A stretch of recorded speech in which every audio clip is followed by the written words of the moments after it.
अस्सलाम वालेकुम, मैं हूं अतर काज़मी। क्या हुकूमत और तहरीके तहफ़्फ़ुज़ आईन पाकिस्तान के दरमियान कामयाब हो सकते हैं मुज़ाकरात? ये वो क्वेश्चन है जो हर कोई कर रहा है, क्योंकि खान साहब तक एक्सेस नहीं मिल रहा। आज भी मुलाकात का दिन था, लेकिन किसी को मुलाकात करने की इजाज़त नहीं दी गई। लेकिन तहरीके तहफ़्फ़ुज़ आईन पाकिस्तान ये कहती है कि हम हुकूमत के साथ एंगेज करेंगे। हुकूमत की जानिब से भी कहा जा रहा है कि उनसे बातचीत होगी। प्रोग्राम के पहले हिस्से में इस हवाले से गुफ्तगू करेंगे।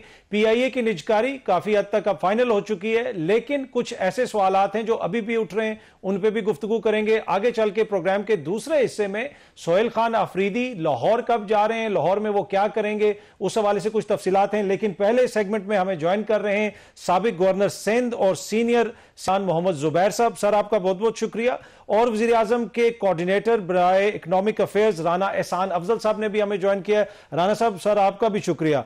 जुबैर साहब, मैं सर आपसे जरा शुरू करना चाहूंगा। मैं मुज़ाकरात के ऊपर भी आता हूं, लेकिन ये एक ट्वीट की हुई थी अहमद नवाज सुखेरा साहब ने, और उसके ऊपर आपने भी एक ट्वीट की हुई थी। गालिबन आप उस वक्त जो है चेयरमैन थे प्राइवेटाइजेशन कमीशन के। क्या 2016 में PIA बिकने के करीब आ गई थी, और ना बिकने से क्या हमें 400 से 500 अरब रुपए का नुकसान हुआ है? किस हद तक यह बात दुरुस्त है? ट्वीट में सुखैरा साहब ने की थी, जो सेक्रेटरी थे प्राइवेटाइजेशन कमीशन के उस दौरान 3 साल तक, जब मैं प्राइवेटाइजेशन मिनिस्टर था। तो हम सिर्फ PIA नहीं, PIA के अलावा भी कुछ इदारे थे। स्टील मिल था, फैसलाबाद इलेक्ट्रिक सप्लाई कंपनी थी। ये इसकी तकरीबन आप समझ लीजिए कि ये जो प्रोसेस होता है निष्कारी का, ये कोई 1-2 हफ्ते या 2-3 महीने की बात नहीं होती, ये 2-2.5 साल की बात होती है।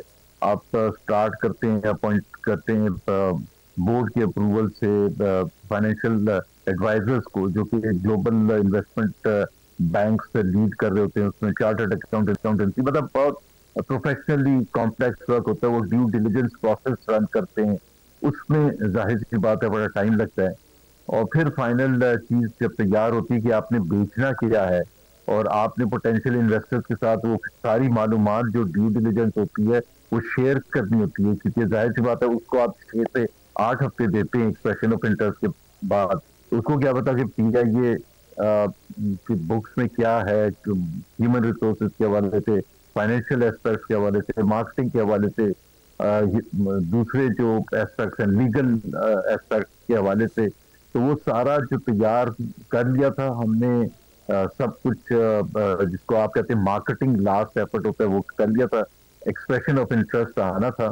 PIA की बात कर रहा हूँ मैं, which is the final thing कि आप फिर वो तैयार करते हैं और बिल्ड पोटेंशियल इन्वेस्टर्स को इन्वाइट करते हैं।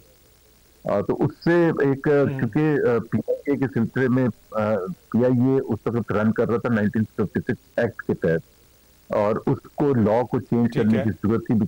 उस पुराने लॉ के तहत आप हुकूमत शेयर नहीं दे सकती थी 25% से ज्यादा, मेरा ख्याल है, as far as I remember, to anyone other than the government.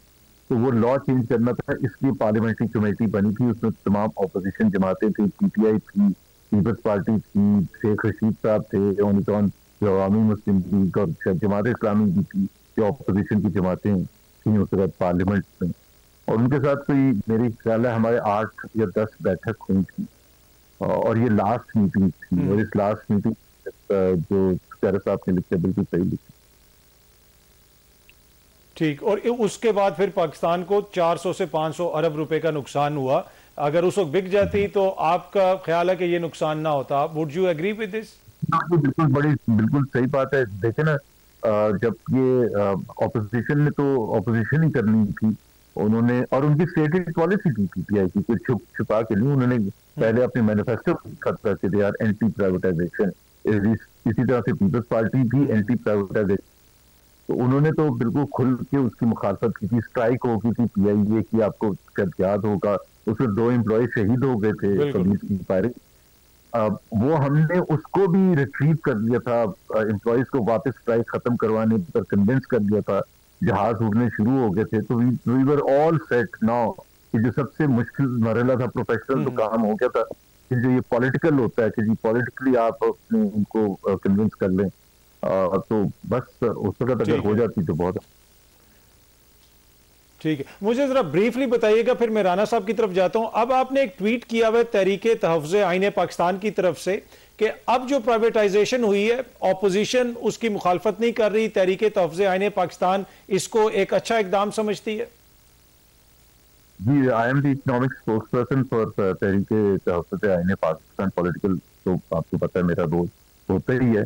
तो वो एक कोई थोड़ी सी कंफ्यूजन थी, कुछ अखबार साहब ने ऐसा शो किया था कि opposition has rejected this thing. तो हमारे तहफ़्फ़ुज़ात हैं प्रोसेस के हवाले से कि उसमें हम समझते हैं कि काफ़ी गैप्स हैं, प्रोसेस उस तरह से नहीं होना चाहिए था, और बहुत से जो बेनिफिट्स दिए गए हैं उसमें भी हमारे तहफ़्फ़ुज़ात, वो बाद में अगर आप पूछना चाहेंगे तो मैं बता भी दूंगा।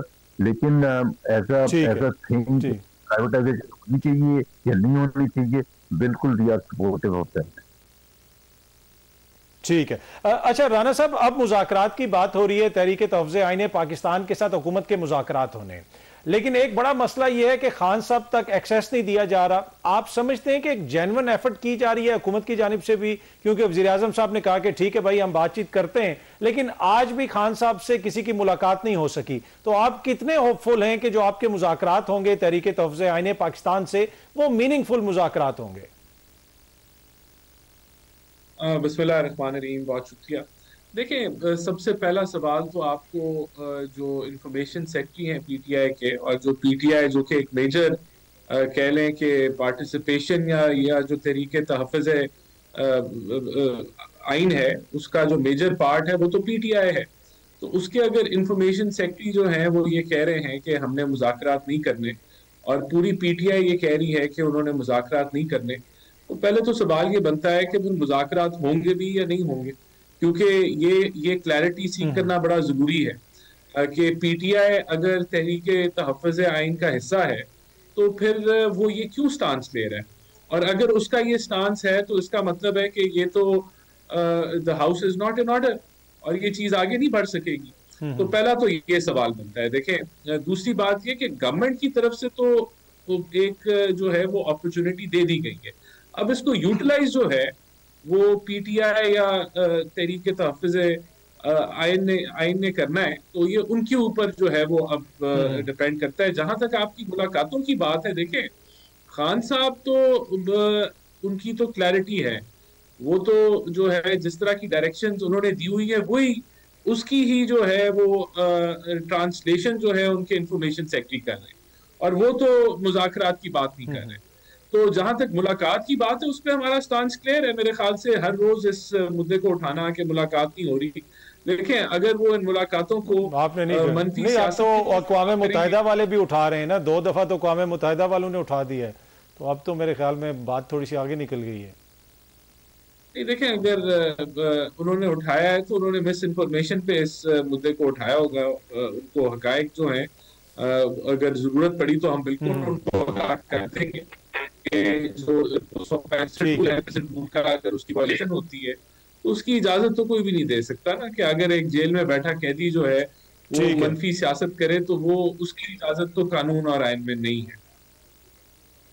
ठीक। अच्छा जुबैर साहब, तहरीके तहफ़्फ़ुज़ आईन पाकिस्तान के पास क्या गारंटी है कि खान साहब आपकी बात अगर कोई तय होती है तो वो मान जाएंगे? आप ये भी कह रहे हैं कि हम जाके उनसे साइन करवा लेंगे, लेकिन जो अभी राना साहब ने फरमाया तो बात तो वो ठीक कर रहे थे, इनकी अपनी जमात कह रही है कि भाई हमने कोई मुज़ाकरात नहीं करने, और आपका जो इत्तेहाद है उसमें सबसे बड़ा जो इत्तेहादी है वो तो तहरीके इंसाफ वाले हैं। तो क्या गारंटी है कि खान साहब जो है, आप अगर कोई मुज़ाकरात आगे बढ़ाते हैं तो वो आपके साथ चलेंगे?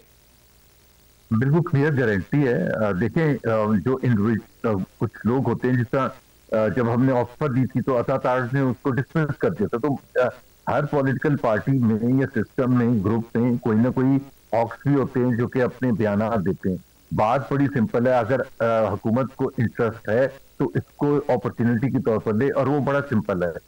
पीटीआई, जैसे बिल्कुल एहसान ने सही कहा, इस पार्ट ऑफ तहरीके तहफ़्फ़ुज़ आईन पाकिस्तान, और उसमें बड़ा उनका सरगर्म रोल है। They are the major political party.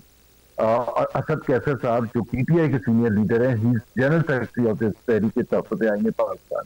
इसी तरह से सलमान राजा हैं, इसकी तरफ से बैरिस्टर गौर हैं। तो ये जो नेशनल कॉन्फ्रेंस हुई थी अभी सैटरडे और संडे को, अगर आप उसमें बैरिस्टर गौहर की तकरीर सुने और सलमान राजा की सुनने, असद कैसर की सुनने, बड़ा क्लियर कट कि जी इमरान खान ने क्लियर कट राय दी है और तमाम जो फैसले हैं वो महमूद अचकजई को दे दिए कि जी वो फैसला करें कि उन्होंने आगे कैसे लेके चलना है, बातचीत के थ्रू लेके चलना है, जद्दोजहद करनी है। It is entirely up to Mahmood Achakzai and the top leadership और तहरीक तहफ़्फ़ुज़ आईन पाकिस्तान, जिसमें पीटीआई जैसे मैंने कहा शामिल है। तो ये इसी वजह से उन्होंने लीडर ऑफ द ऑपोजिशन जो है नेशनल असेंबली में महमूद अचकजई को नॉमिनेट किया ना इमरान खान ने। तो अगर ये कहेंगे कि जी वो फलाने ने ये बोल दिया था इसलिए हम आगे नहीं बढ़ेंगे, आपको वो अपॉर्चुनिटी लेनी चाहिए जिसका ऑफिशियली प्राइम मिनिस्टर ने बोला था। That is the word that you will consider. Any other word कि जी उसने फलाने ने, मुसद्दिक मलिक ने क्या कह दिया, या राना एहसान ने क्या कह दिया, या किसी और शख्स ने, अता तारड़ ने क्या कह दिया। Most important is the prime minister. जब प्राइम मिनिस्टर विलिंगनेस शो कर रहा है, बात खत्म। ये बड़ा इंपॉर्टेंट पॉइंट है राना साहब। जिस तरह मैं आता हूं जुबैर साहब आपके पास। राना साहब जो वो कह रहे हैं कि प्राइम मिनिस्टर साहब खुद ऑफर कर रहे हैं और उनके वर्ड में वजन भी है और तहरीक तहफ़्फ़ुज़ आईन पाकिस्तान भी उसको सीरियसली ले रही है, लेकिन जहां पे आप ये कहते हैं कि जी उनका मौकिफ तब्दील हो जाएगा, तो हुकूमत का मौकिफ भी तो देखे ना, रोज तब्दील हो रहा है। 4 दिन पहले ये कौमी सलामती के लिए खतरा थे, ये मुल्की बका के लिए खतरा थे, कभी आप कहते हैं हम इन पे पाबंदी लगाएंगे, कभी आप इनके साथ मुज़ाकरात की बात करते हैं। तो आपका भी तो कोई वाज़ेह मौकिफ नहीं है ना, उसमें भी तो बार बार तब्दीली आती है। देखिए, हमारे मौक़िफ़ में कोई बार बार तब्दीली नहीं आती।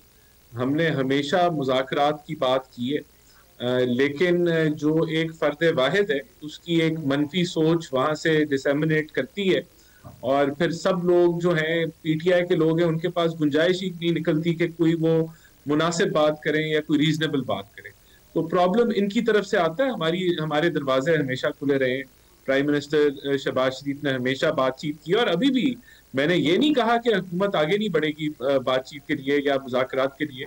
हम तो करेंगे। मैंने तो आपको एक कंसर्न बताया है कि अगर 80% तहरीक तहफ़्फ़ुज़ आईन पाकिस्तान जो है वो पीटीआई है और उनके इंफॉर्मेशन सेक्रेटरी अगर आउटराइट रद्द कर रहे हैं कि कोई मुज़ाकरात नहीं होंगे, ये डबल गेम है, फलाना है, ढमकाना है, तो फिर ये इनको सोचना चाहिए ना, क्योंकि वो किसी भी किस्म की बातचीत को फिर ये निगेट करता है। अगर ये कह रहे हैं कि फुली ऑथराइज्ड हैं अचकजई साहब जो है इमरान खान की तरफ से, फिर पीटीआई को ऐसे बयानात नहीं देने चाहिए।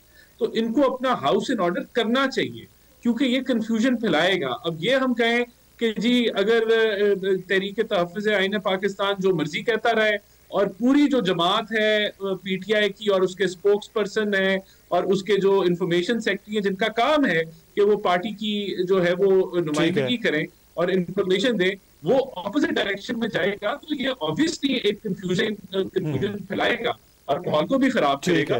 तो ये, लेकिन हमारे दरवाजे खुले, ये नहीं कहा कि इस वजह से हमारे दरवाजे बंद हो जाएंगे या हम इस चीज को आगे नहीं लेके चलेंगे, लेकिन ये अपना हाउस इन ऑर्डर को करेंगे तो एक तमाशा लगेगा ना कि ठीक है। अच्छा जुबैर साहब, ये जो ठीक है, मैं जरा जुबैर साहब से पूछता हूं। जुबैर साहब, वो जो ये कह रहे हैं कि एक तो अपना हाउस इन ऑर्डर करें और आपका एक बयानिया होना चाहिए, और दूसरा ये भी कहा जा रहा है कि पीटीआई तहरीक तहफ़्फ़ुज़ आईन पाकिस्तान का क्वेश्चन ले रही है।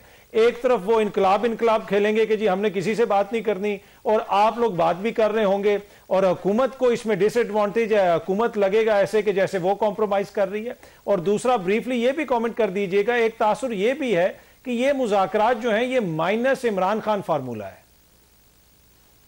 तो बात है, आपके सेकंड पार्ट का मैं जवाब पहले दे दूं। माइनस इमरान खान के बगैर तो पॉलिटिक्स ही नहीं है, जीरो है। ये जो पाकिस्तान में माइनस भुट्टो और माइनस नवाज शरीफ और माइनस बेनजीर और माइनस इमरान खान हो ही नहीं सकता। Who is Imran Khan?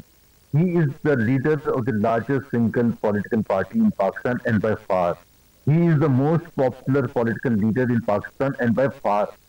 और उस पाकिस्तान की सियासत जो है वो उनके इर्द गिर्द घूमती है। तमाम टेलीविजन के प्रोग्राम देख लें, अगर वो इकोनॉमी पर नहीं है, पॉलिटिक्स पे है, इमरान खान इमरान खान इमरान खान, चाहे वो मुखालफत में बात हो रही हो या फेवर में। तो he is the most relevant person. उनके बगैर तो सारा जो प्रोसेस है वो रुक जाएगा। इनको सिर्फ 2-3 सवालों का खुद जवाब देना है। Prime minister has to pick up the phone और बिफोर दैट अपने एडवाइजर के, is Mahmood Achakzai authorised by Imran Khan? Answer is yes. क्या उनको ये पब्लिकली एक दफा नहीं, 2 दफा नहीं, 10 दफा पीटीआई की top leadership including secretary general, including chairman ने ये पब्लिकली अभी नेशनल कन्वेंशन में का जो वो तकरीरें हुई हैं या जो बयानिया आया है उसकी क्या है? तो आप अगर उनको देखेंगे, अगर आपने स्कैटल करना है, आपने उसको खराब करना है, तो आप कहेंगे जी वो पहले शेख वकास को तो चुप रहे, और शेख वकास चुप हो जाएगा तो फिर वो कहेंगे हलीम आदिल शेख ने वो बयान दे दिया। भैया आपका इंटरेस्ट इसमें, हमारा इंटरेस्ट प्राइम मिनिस्टर में ना, हमारा इंटरेस्ट इसमें तो नहीं। तो हम पहले कहें प्राइम मिनिस्टर को, हर एक को इंक्लूडिंग आपके जो कोलिशन पार्टनर है शकील अहमद, देखे ना जी उसने क्या बयान किया है। भाई आपने इसको as a window of opportunity Pakistan के अवाम की खातिर, अगर पाकिस्तान के अवाम आपके लिए इंपॉर्टेंट है, अगर फोकल पॉइंट पाकिस्तान के अवाम है कि जहां वो फंसे हुए हैं और पूरे तरीके से फंसे हुए हैं और आगे जाने के काबिल नहीं है because of the political instability, जो खुद सब मानते हैं।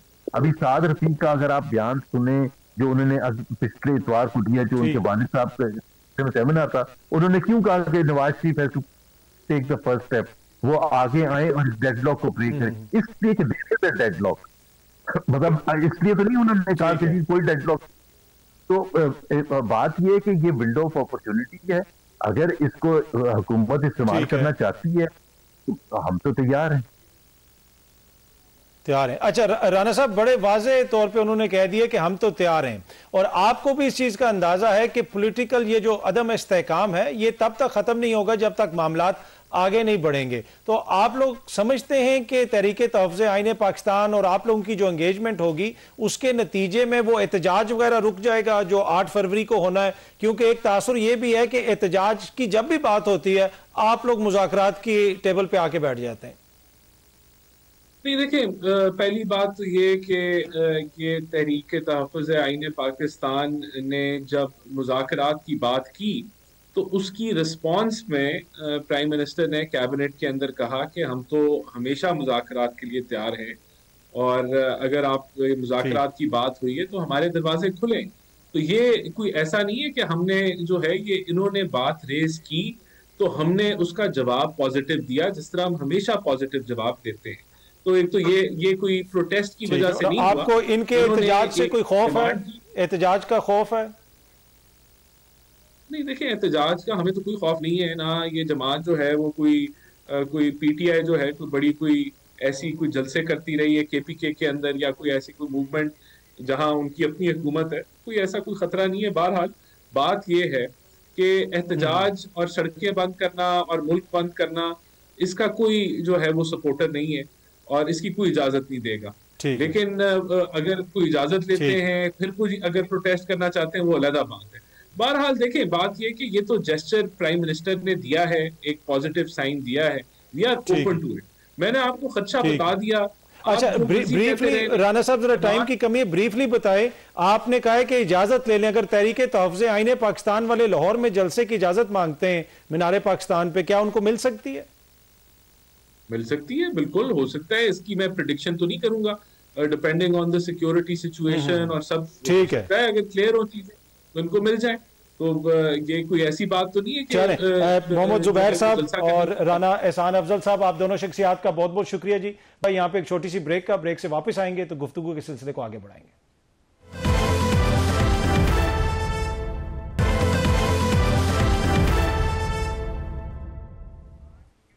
वेलकम बैक जी। क्या सोहेल आफरीदी साहब कोई पॉलिटिकल एक्टिविटी करेंगे जब वो लाहौर जाएंगे, और स्ट्रीट मूवमेंट क्या लाहौर में भी कोई शुरू होगी या फिर खैबर पख्तूनख्वा के अंदर ही ये कॉन्सेंट्रेट करेंगे? 8 फरवरी के हवाले से क्या इरादे हैं सोहेल खान आफरीदी के, उनकी हुकूमत के, उनकी जमात के, इस हवाले से गुफ्तगू करेंगे। और मावने खुसूसी बराए इतलात खैबर पख्तूनख्वा शफी जान साहब हमारे साथ मौजूद हैं। सीनियर सहाफ़ी और एंकर पर्सन नसरुल्लाह मलिक साहब ने भी हमें ज्वाइन किया। आप दोनों शख्सियात का बहुत बहुत शुक्रिया। शफी, जरा पहले ये बताइएगा कि सोहेल आफरीदी साहब की क्या एक्टिविटीज होंगी लाहौर में और कब वो जा रहे हैं लाहौर? बिस्मिल्लाहिर्रहमानिर्रहीम। सबसे पहले अतर साहब आपका शुक्रिया। कल इंशाल्लाह chief executive CM Khyber Pakhtunkhwa Sohail Afridi साहब लाहौर जाएंगे। वहां पे 3 दिन हमारा क़याम होगा अलॉन्ग विद पार्लियामेंट के अरकान और कैबिनेट के।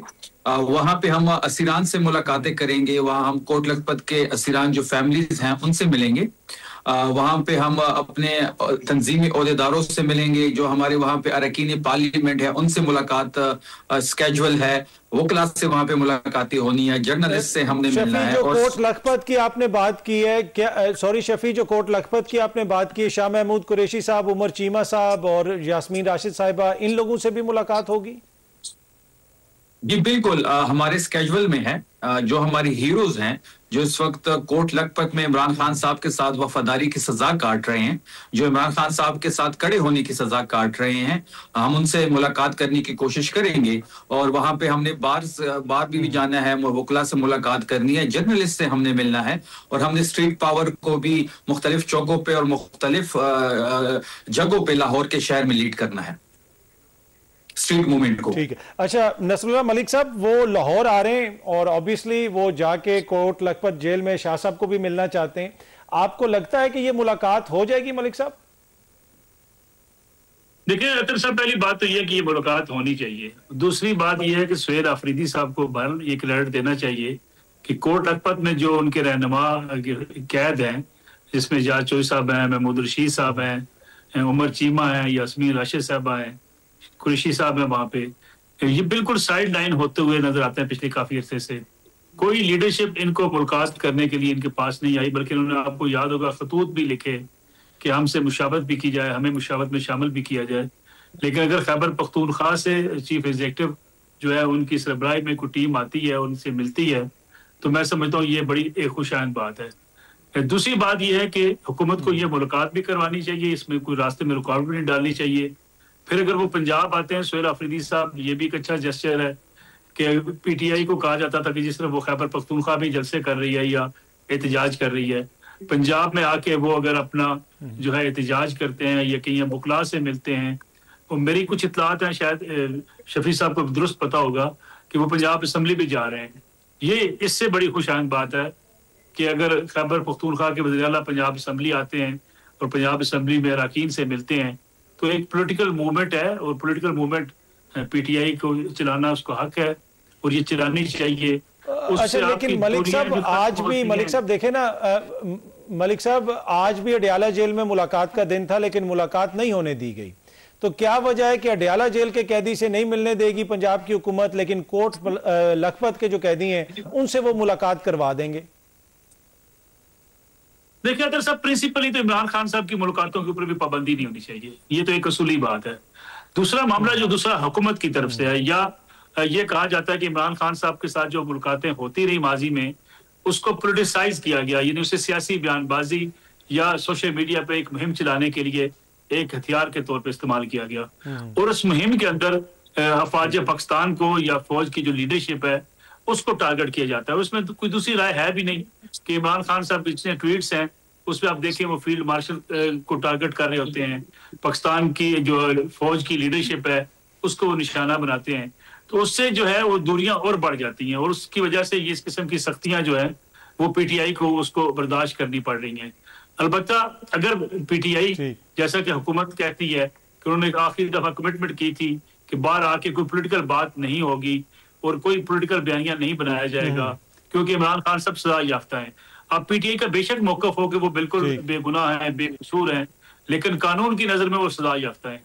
तो सजा याफ्ता शख्स को हुकूमत कहती है जी कि कैंपेन चलाने का या बयानिया बनाने की इजाजत नहीं होनी चाहिए। मैं समझता हूँ मुलाकातें होनी चाहिए। दूसरी तरफ पीटीआई को भी सियासी अंदाज से आगे बढ़ना चाहिए। लड़ाई झगड़े से हासिल कुछ नहीं होगा, कुछ नहीं होगा। अच्छा, मैं जरा शफी से, ये बड़ा इंपॉर्टेंट पॉइंट आपने उठाया कि लड़ाई झगड़े से कुछ हासिल नहीं होगा। शफी जान साहब, आपको पता है ना कि वज़ीर आला खैबर पख्तूनख्वा के ऊपर मुकदमात भी हैं, दहशतगर्दी का गालबन मुकदमा भी है। तो कुछ लोग तो ये भी तहफ़्फ़ुज़ात का इज़हार कर रहे हैं कि ऐन मुमकिन है कि अगर कोई आपने वहां पे पॉलिटिकल एक्टिविटी करने की कोशिश की तो वज़ीर आला साहब को ये ना हो कि लाहौर में गिरफ्तार कर लिया जाए। देखिए, मैं बिल्कुल अतर साहब आपके इस सवाल पे आऊंगा, लेकिन नसरुल्लाह साहब ने जो बातें की हैं कि वो एक कैदी हैं और वो एक मुजरिम है तो उनको सियासत में बात नहीं करनी चाहिए, तो क्या इनके ये व्यूज नवाज शरीफ साहब के बारे में भी है? जब वो यहाँ से 50 रुपए का एफिडेविट करके जब वो लंदन चले गए, प्लेट लिस्ट का बहाना बना के एक इंसानी हमदर्दी की बुनियाद पे हमने उनको जाने दिया। वो वहां पे मेफेयर के फ्लैट में पड़े रहे, कोई चेकअप उन्होंने वहां पे नहीं कराया। मेफेयर फ्लैट कैसे लिए गए, वो करप्शन की अलग कहानी। और वहां से वो पॉलिटिकल एक्टिविटी नहीं करते थे? क्या वहां से वो इदारों के खिलाफ प्रेस कॉन्फ्रेंस नहीं करते थे? क्या वो यहाँ पे जलसों से खिताब नहीं करते थे? क्या यहाँ से पूरी कैबिनेट वहां जाके उनसे मुलाकातें नहीं करती थी? क्या वो सियासी मुलाकातें या सियासी मशावरत या सियासी बयानात नहीं होते थे या सियासी एक्टिविटी नहीं होती थी? तो ये मलक साहब को भी इस चीज को देखना चाहिए और मुतवाजन बात करनी चाहिए। जहां तक कल की बात है, जो कल सोहेल आफरीदी साहब लाहौर जा रहे हैं, बिल्कुल उन पे मुकदमात है, लेकिन हमने लीगल जो एक ओमनी होता है वो भी किया हुआ है। तमाम हमारे जो पार्लियामेंट के अरकान है इस वक्त तमाम लोगों पे एक सियासी बुनियादों पे एक मुकदमे बनाए गए हैं, जिसमें 4 अक्टूबर के मुकदमात भी है, 26 नवंबर के मुकदमात भी है। तमाम हमारे अरकान उसमें चार्ज हैं, लेकिन हमने लीगल जो एक प्रोटेक्शन है वो सबने ली हुई है और पंजाब में कोई मुकदमा भी हम पे नहीं है। अलबत्ता इस्लामाबाद में और खैबर पख्तूनख्वा पे हमारे ऊपर मुकदमात जरूर हैं। अगर ऐसी कोई सोच भी है कि वहां पे सोहेल आफरीदी साहब को गिरफ्तार तो दूर करने की बात, अगर किसी ने इस किस्म की सोची समझी साजिश बनाई और कोशिश की तो इसका खमियाजा इनको भुगतना पड़ेगा। वो 4.5 करोड़ लोगों का नुमाइंदा है, वो फेडरेटिंग यूनिट का सरबराह है, वो वजीर आला है, वो चीफ एग्जीक्यूटिव है। तो इस तरह की हरकत की कोशिश की गई तो उसको भरपूर रिस्पॉन्ड किया जाएगा और उसका खमियाजा इनको भुगतना पड़ेगा।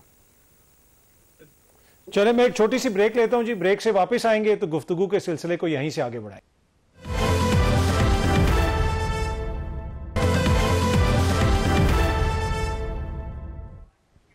Welcome back. अच्छा मलिक साहब, ये जो मुज़ाकरात का सारा मामला चल रहा है, तहरीके तहफ़्फ़ुज़ आईन पाकिस्तान भी उसमें काफ़ी मुतहरिक है, हुकूमत ने भी हामी भरी है, आपको लगता है कि इसके नतीजे में कुछ निकलेगा या फिर ये वही जिस तरह माजी में भी हम देखते रहे कि बातें तो होती हैं, मुज़ाकरात का जिक्र भी होता है लेकिन मामलात आगे नहीं बढ़ सकते?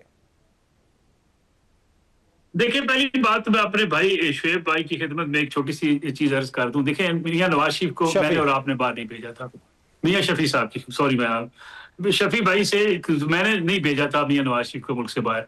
दूसरी बात यह है कि जो भेजा था उस वक्त भी इमरान खान साहब इक़्तिदार में थे और जो रिपोर्ट्स फाइनलाइज की गई थी मियां नवाज शरीफ की, वो यास्मीन राशिद साहबा और डॉक्टर फैसल जो शौकत खानम हॉस्पिटल के चीफ एग्जीक्यूटिव थे, और फिर इमरान खान साहब ने और पूरी काबीना ने कहा जी ठीक है जी उनको बाहर भेज दें। अगर वो साजिश के तहत बाहर गए थे, अगर वो कहीं गठजोड़ करके बाहर गए थे, तो आप यही कह सकते हैं कि एस्टेब्लिशमेंट इमरान खान और मियां नवाज शरीफ के माबैन को गठजोड़ हुआ था। तो उसमें तो फिर पीटीआई को अपने जो है जायजा लेना चाहिए कि उस गठजोड़ का हिस्सा क्यों बनी, क्यों उस मियां नवाज शरीफ को बाहर जाने दिया। दूसरी बात, इमरान खान साहब बाहर आ जाए, जमानत पर रिहा हो जाएं, वो आके सियासत करें, हमें तो उस पर कोई इतराज नहीं है, सियासी बयानात भी दें। मैंने हुकूमत का एक मौकफ सामने रखा कि हुकूमत ये समझती है, एस्टेब्लिशमेंट ये समझती है कि खान साहब वहां बैठ के जो इदारों के खिलाफ मुहिम चलाते हैं वो उनको नहीं चलानी चाहिए। अगर मेरा पर्सनली पॉइंट ऑफ व्यू लेंगे तो मैं समझता हूँ खान साहब को फौज के इदारे को टारगेट नहीं करना चाहिए, फौज के सपरसलार को टारगेट नहीं करना चाहिए, क्योंकि इमरान खान साहब ने खुद ही में सिखाया था फौज का सपरसलार जो होता है, आर्मी चीफ होता है, उसके खिलाफ तनकीद करने वाले मुल्क के गद्दार होते हैं। ये खान साहब की स्पीचेज हैं, सैकड़ों आपके सामने होंगी। दूसरी बात, आपने मुज़ाकरात की बात की है। देखिए, मुज़ाकरात नतीजा खेज बनाने के लिए फरीकैन को 2-2 कदम पीछे हटना पड़ता है। फिर पीटीआई को भी अपनी पॉलिसी वाज़ेह करनी पड़ेगी। महमूद खान अचकज़ई साहब के पास मुज़ाकरात का एहतजाज का टास्क भी है, अल्लामा राजा नासिर अब्बास साहब के पास ये दोनों टास्क हैं कि जो जिस मर्जी चीज का वो इंतखाब कर लें। इलीमा खान साहब कह रही है नहीं, नो मुज़ाकरात, सिर्फ एहतजाज। ये मेरे ख्याल में इस सूरत हाल से पीटीआई को पहले खुद निकलना होगा कि वो मुज़ाकरात करना चाहे और हुकूमत के साथ मुज़ाकरात करे, सियासी जमातों को डायलॉग में एंगेज करे। सियासी जमातें अपनी मुश्किलात से निकलने के लिए सियासी फैसले करती हैं। टकराव के नतीजे में अगर कुछ हासिल कर सकते हैं तो आज तक तो टकराव से कुछ हासिल हो नहीं सका। और मैं समझता हूँ पीटीआई को पहले यकसू होना चाहिए कि मुज़ाकरात करने हैं या एहतिजाज करने हैं। एहतिजाज भी उनका राइट है, मुज़ाकरात भी उनका राइट है, लेकिन यकसुई की कहीं ना कहीं कमी पाई जाती है। ठीक है। अच्छा शफी साहब, जिस तरह हुकूमत भी कहती है कि एहतजाज तो आप कर नहीं सकते, आप लोगों ने पहले भी करके देख लिया, तो लिहाजा बातचीत करके ही अगर कोई थोड़ा बहुत कुछ मिलता है आपको तो वो आप लोग ले लें, एहतजाज वाली तो पोजीशन में नहीं है आप लोग।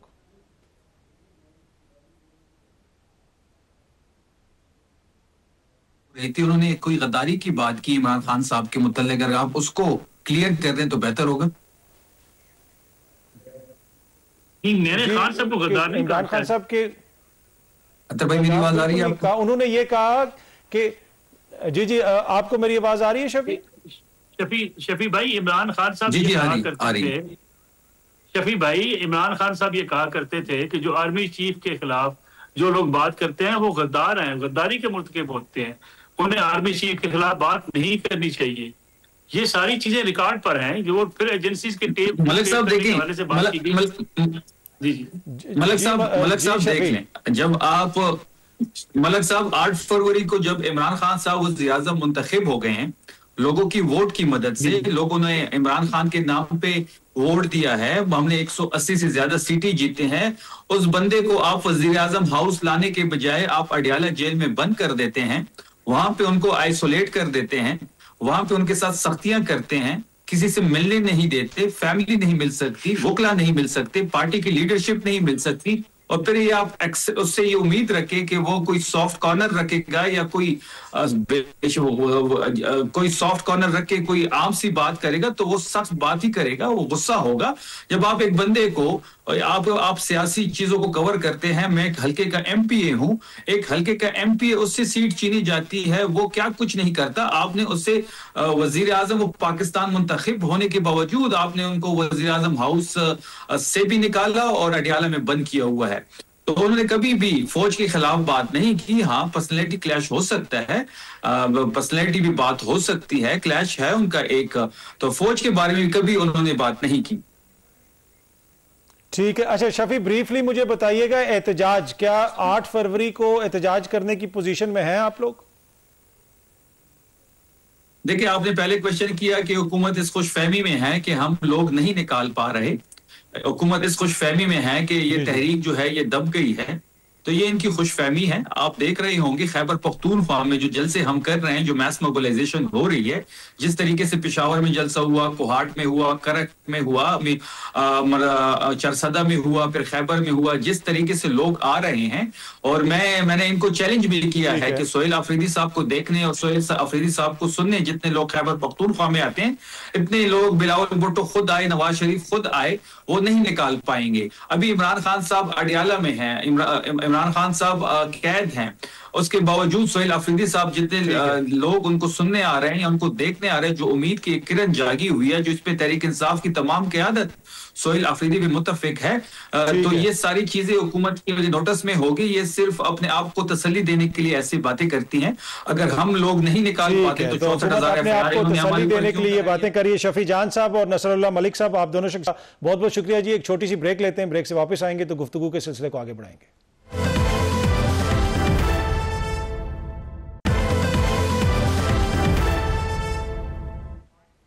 वेलकम बैक जी। गुफ्तगू आपने सुनी, प्रोग्राम देखने का शुक्रिया। अगले हफ्ते आपसे दोबारा मुलाकात होगी। Thank you very much.